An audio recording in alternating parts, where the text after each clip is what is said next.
September 9th, 1944, somewhere outside Le Mans, France. The morning fog clung low to the ground, thick as smoke from a dying fire. Dew pooled on twisted hedgerows, and the fields still smelled faintly of cordite from the previous day's fighting. Behind a line of barbed wire, a group of exhausted German prisoners stood silently, their grey wool uniforms caked with mud and sweat. They had handed over their Mausers, their helmets, even their belt buckles marked Gott mit uns. Now they simply waited, some with blank stares, others with the last fragments of defiance still burning behind their eyes. One of them, Obergefreiter Karl Weber, leaned against a half-shattered fence post, staring across the American supply yard. He was 26 years old, taller than most, with a face carved by worry. His right hand trembled slightly, a habit he couldn't break since the fighting in Normandy. Prisoner or not, his mind was still on the last battle. The screaming artillery, the endless roar of tanks, the chaos as their unit was ripped apart. But now, all he heard was clanking metal, shouted English instructions and the rhythmic thuds of tools striking armour. And that was strange, because German doctrine taught that Americans were clumsy mechanics, spoiled by resources, incapable of improvisation. German soldiers believed Allied tanks were slow to maintain, easy to cripple, and always in need of long repairs. Yet what Karl saw this morning made no sense. A Sherman tank, its left track blown apart, sat in the middle of the yard. The vehicle had clearly taken a hit, its side skirts bent inward, the track torn like an unspooled chain. Karl had seen that damage dozens of times. In the Wehrmacht, that kind of repair took hours, sometimes an entire day, depending on how badly the road wheels were jammed. But the Americans? They swarmed the tank like ants, fast, efficient, wordless. Karl narrowed his eyes. 5 GIs, 2 tankers in dirty overalls and 3 grease-covered support crew, slammed a jack under the hull. Another pair hammered loose the bent track links. A third team unspooled a fresh replacement from a supply truck. The NCO in charge, a stocky staff sergeant with a wrench the size of a rifle, barked orders at a speed Karl could barely follow. To Karl, it looked impossible. No hesitation, no arguing, no waiting for orders. Just movement, just action, just competence. Unmöglich, he muttered under his breath. Next to him, another POW, Unteroffizier Hans Richter, a former tank gunner from Hamburg, wiped his glasses as if the scene would make more sense if it were clearer. "That can't be right," Hans whispered. "A Tiger crew couldn't replace a track that fast, not even on a good day." Karl nodded slowly. It wasn't right. None of it was right. 2 American soldiers muscled a new idler wheel into place. Another slid a long steel pry bar under the fresh track, pulling it into alignment with a fluid motion that seemed practiced 1,000 times. A tanker hit the power lever. The Sherman's engine roared, the sprocket spun, and the track clamped into place with a metallic snap that echoed across the field. And then, unbelievably, the tank rolled forward. 20 minutes. Not even that, 15, maybe 16 at most. The American slapped the hull as if congratulating a horse. The sergeant checked his watch, smiled and shouted, "Back in the fight." Back in the fight? Already? Karl felt his stomach knot. For the first time since capture, fear, real fear, crept up his spine. Richter exhaled sharply. "We lost yesterday because we ran out of parts," he whispered. "They don't even slow down." A young American MP walked past the POW line, rifle slung casually across his shoulder. He wasn't tense. He wasn't afraid of them. He had the relaxed posture of someone who believed the war was already decided, and only one side still refused to admit it. Karl studied him, then the tank again. He had grown up in Stuttgart, surrounded by precision engineering, raised on stories of German mechanical superiority. His father had built engines before the war, his brother was a machinist.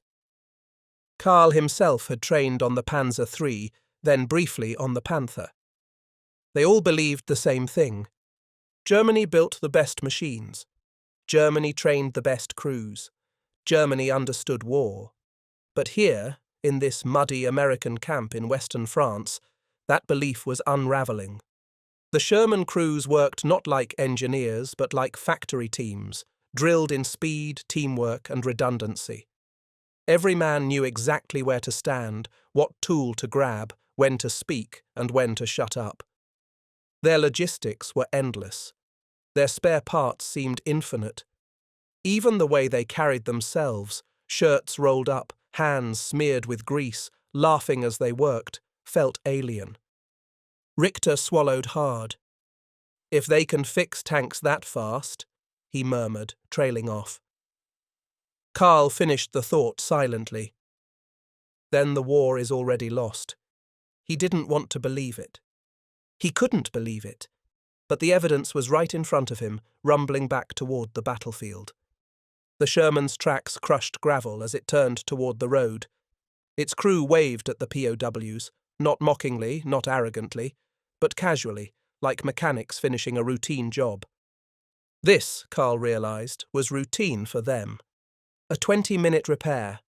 A tank resurrected like it was nothing. A whole war machine built on speed, not perfection, but efficiency.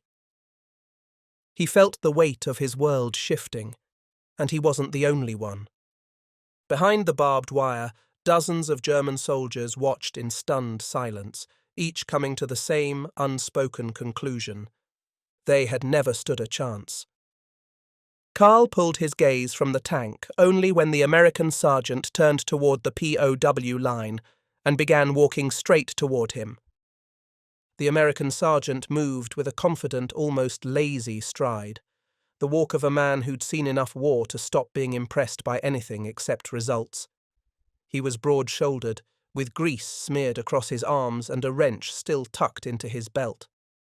His helmet sat tilted back, revealing sharp brown eyes that scanned the POWs without a shred of hostility, just curiosity. Karl stiffened as the sergeant stopped right in front of him. For a moment, they just looked at one another.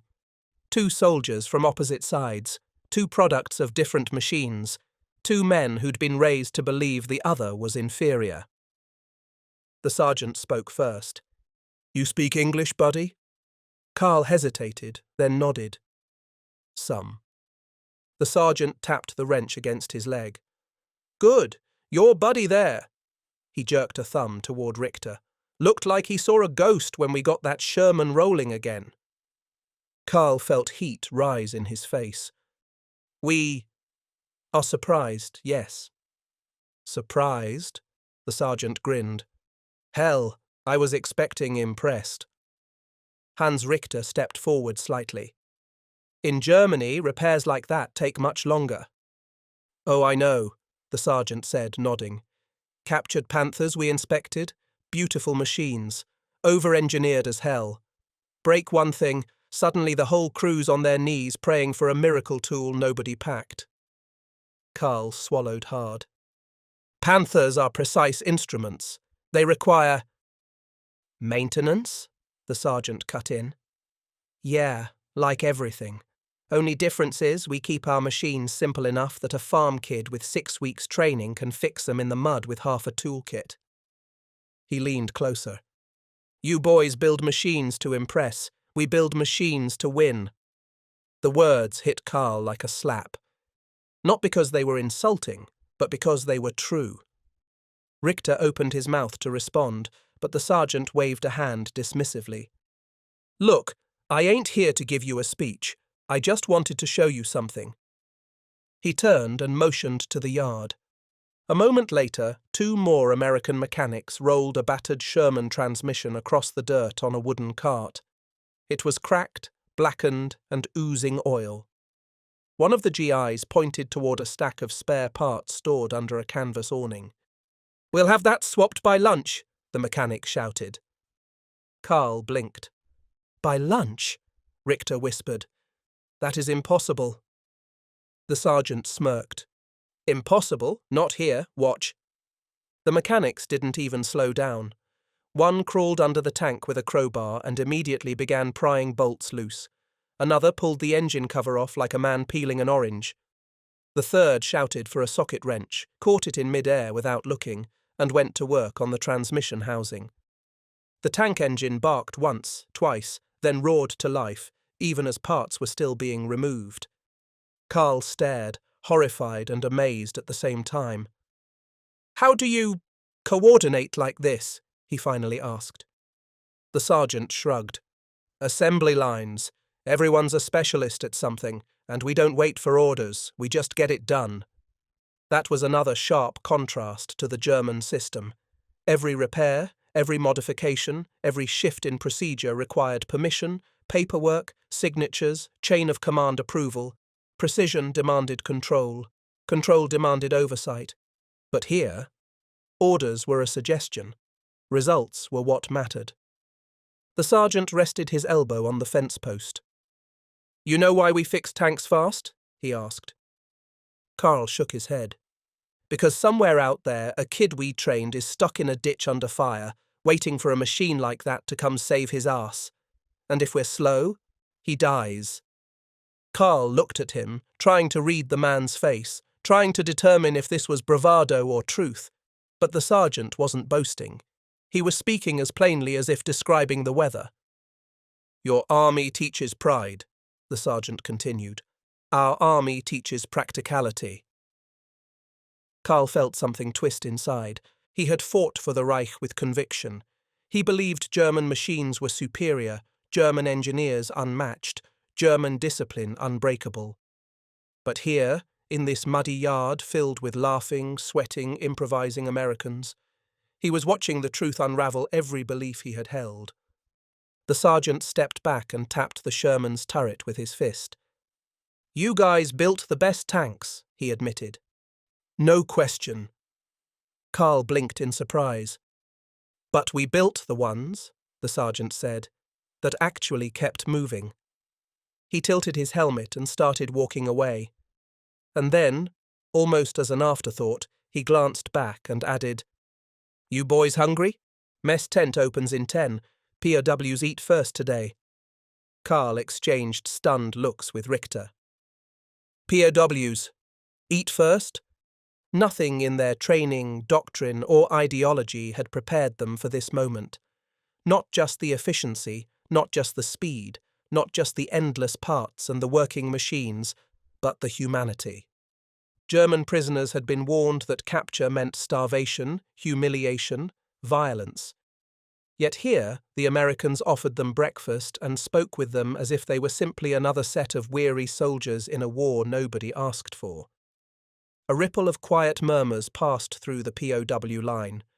Then something else happened. The Sherman crew, finished with their repair, walked directly toward the prisoner group, not to intimidate them, not to show off, but carrying steaming metal cups and a dented pot. "Coffee?" one asked casually, holding out a cup. Richter froze. Carl did too. The American grinned. "Go on, you look like you need it." Carl accepted the cup with shaking hands. The steam rose into the cold air. The smell, strong, bitter, comforting, cut through days of exhaustion. He whispered, "Danke." The American shrugged. "War's hell. Might as well be decent while we're stuck in it." Carl took a sip, and for the first time since the invasion began, he felt something loosen inside his chest. Not surrender, not defeat, understanding, and that, he realized, was far more powerful and far more terrifying. Carl held the cup of American coffee as if it were some fragile artifact dug from the ruins of a forgotten world. The warmth seeped into his fingers, numbing the ache he'd carried since Normandy around him. The other German prisoners slowly accepted cups, bowls, and canteens filled with hot breakfast, cautiously at first, then with genuine hunger. The Americans made no ceremony of it, no speeches, no taunting, just soldiers feeding other soldiers. Carl glanced at Richter, who looked equally stunned. Not by the food, but by the idea behind it: efficiency, humanity, pragmatism. These weren't traits Germans had associated with American troops, yet here they were, displayed so plainly it could no longer be denied. Beyond the barbed wire, another Sherman rumbled into the yard, its left side riddled with shrapnel, smoke still bleeding from its exhaust. The crew bailed out, laughing about something that must have happened in the last firefight. One of them slapped a dent in the hull and said something that made the rest erupt into loud, easy laughter. Within seconds, mechanics ran to meet the tank like a pit crew at a race. Carl couldn't look away. A corporal slid under the hull. "Left suspension arms bent. Give me 6 minutes." Another GI shouted back, "I'll have the arc welder ready in 3. Even the speed of their speech was startling. It carried urgency without panic, the tempo of people who had solved the same problem 100 times before. Richter muttered, 6 minutes, impossible. But already the tank was hoisted on a pair of improvised jacks, a blowtorch hissed, and a replacement arm, pulled from a crate marked simply "Spare, Sherman, left side," was being bolted into place. Carl felt a cold realization creep through him. This was why they were losing. Not because of courage, not because of strategy, not even because of numbers, but because American machines never stayed dead. A POW behind him, Feldwebel Otto Braun, stepped closer. He had commanded a Panzer IV company before being captured. His face was sharp, serious, carved by years of discipline. He watched the repair for nearly a full minute before saying quietly, "They built a war of machines, not men." Carl turned to him. Braun continued, voice low, almost resentful. "Our tanks are better. Every crewman knows it. Every Allied tanker knows it. But it does not matter." He motioned toward the maintenance yard. "Look at this. They break a suspension arm. They replace it." He pointed again. "They shred a track. They replace it." Another gesture. "Engine trouble. They replace it." Carl swallowed. "And we—" Braun's jaw tightened. "We scrap the tank, or cannibalize 2 others to keep one alive." Carl knew he was right. In his own unit, even minor repairs required long delays. A cracked road wheel could halt a column for hours. A damaged gearbox could mean abandoning the vehicle altogether. German engineering had always prized precision over practicality, and the battlefield punished that choice. The Americans? They prized interchangeability, availability, speed. As Carl watched, the entire Sherman suspension was repaired in less time than it took a German tank crew to prepare a damage report. A young American mechanic wiped his hands on a dirty rag and shouted loudly enough that every POW could hear, "All right, boys, she's good to go. Next tank." The ease of it, the casual mastery, left Carl speechless. Braun muttered, "This is industrial war. We were fools to think it was any other kind." Richter, staring at the ground, whispered, "We were told they were amateurs." Carl nodded. "We all were." Minutes later, a military jeep pulled up beside the POW enclosure. Out stepped an American lieutenant, crisp uniform, mud-spattered boots, a clipboard tucked under his arm. He was young, maybe 25. Too young, Carl thought, to have such confidence. The lieutenant approached the prisoners with the MP. "Morning, gentlemen," he said in polite but firm English. "We're moving you to a processing camp this afternoon. But first, the colonel wants volunteers with mechanical experience." Carl stiffened. Braun raised an eyebrow. "Volunteers? For what?" The lieutenant tapped his clipboard. "We're short on manpower. You help our boys sort captured equipment, identify parts, maybe translate some manuals, you'll be fed well. No fighting, no tricks, just technical work." Richter exchanged a look with Carl. A silent conversation between soldiers who understood exactly what was being asked. Carl stepped forward. I was a tank mechanic before the war. Richter followed. I was a gunner. Braun sighed heavily. I was a panzer officer. If you need expertise, I can provide it. The lieutenant nodded approvingly. Good. You'll be useful. Useful. A strange word for a prisoner. Yet somehow it didn't feel degrading. It felt pragmatic, almost respectful. The MP opened a section of the wire and motioned for the volunteers to follow. As Carl walked past the last row of POWs, he felt dozens of eyes on him.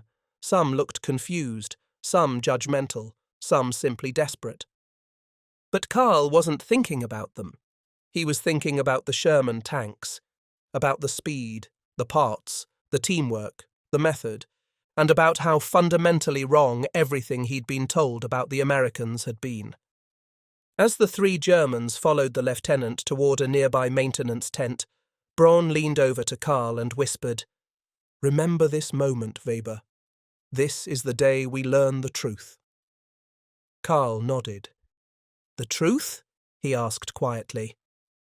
Braun's voice dropped to a grim murmur. "That we never fought a superior enemy, only a better prepared one." Those words hung in Carl's mind like a weight as they entered the tent where the next shock awaited them. Piles of German tank parts, pristine, neatly organised, labelled in English. They had been studying German engineering and learning from it. Carl's breath caught. The war, he realised, hadn't just been fought on the battlefield. It had been fought in workshops, and Germany had already lost there long before the first Sherman ever reached Normandy. The air inside the American maintenance tent was warm, thick with the smell of oil, graphite grease and cigarette smoke. But what struck Carl wasn't the odour, it was the sight. Rows of Panzer IV road wheels sat stacked neatly on wooden pallets. Panther torsion bars were tied together with rope.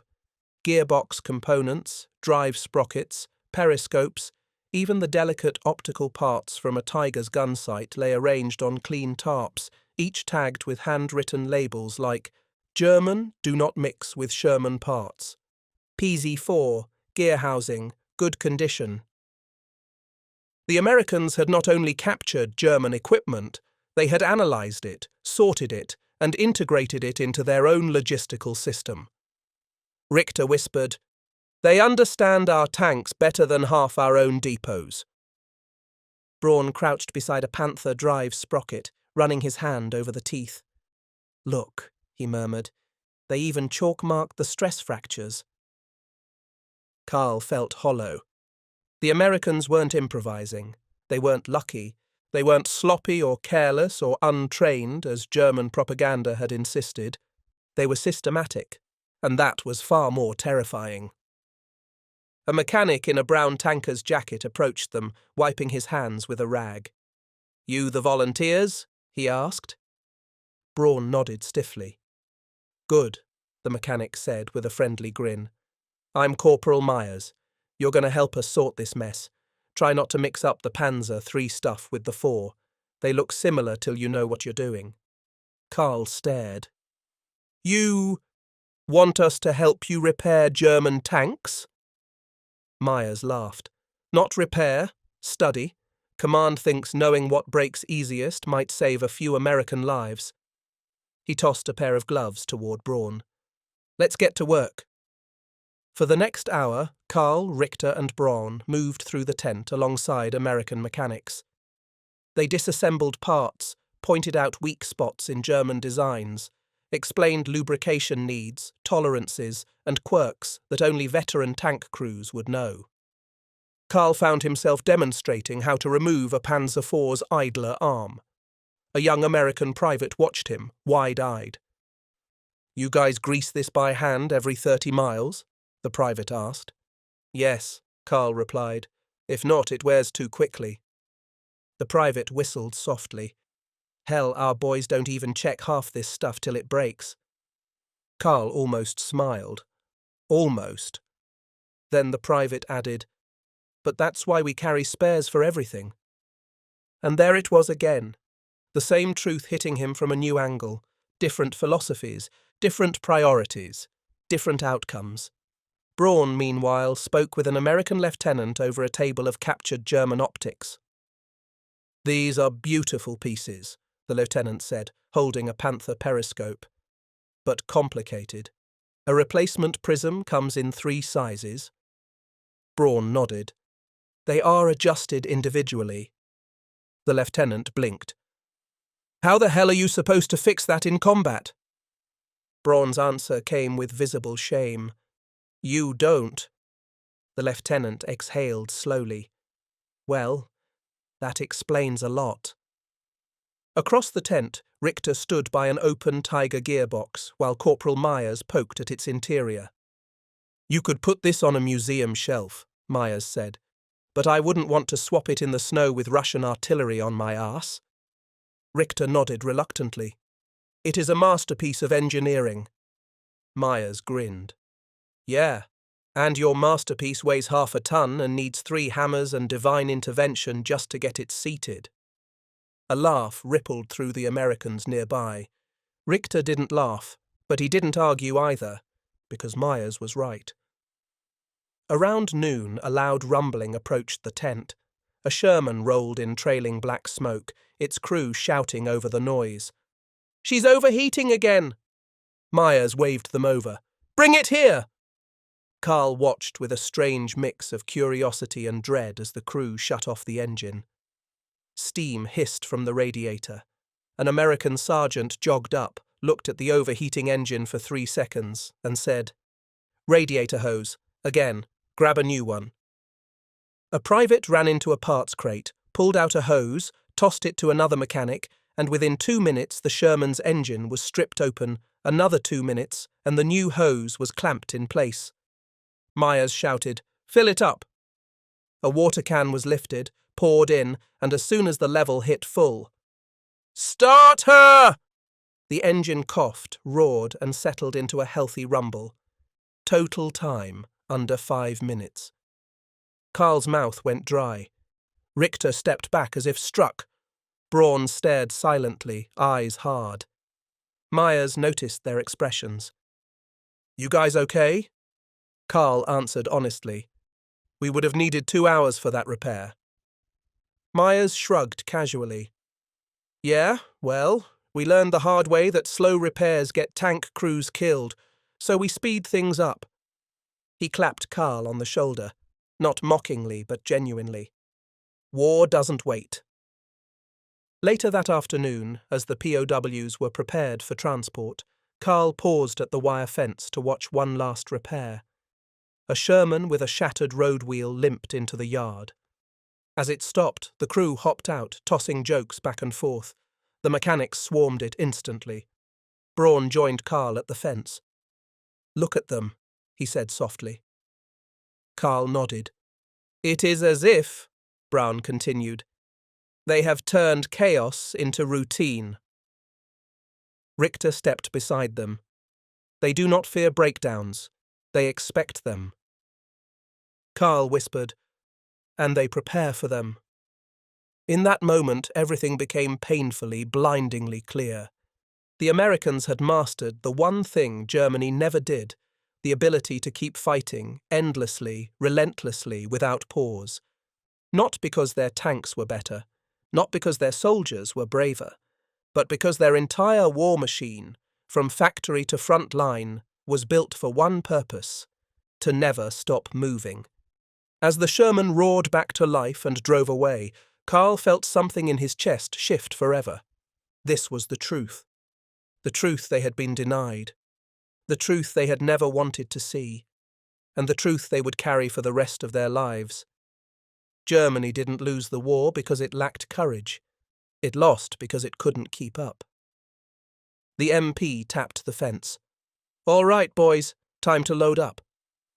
Carl stepped back from the wire, took one last look at the repair yard, the noise, the speed, the confidence, and followed the line of POWs toward the trucks. Behind him, another Sherman thundered back into service. The Americans weren't just rebuilding tanks. They were rewriting the meaning of war.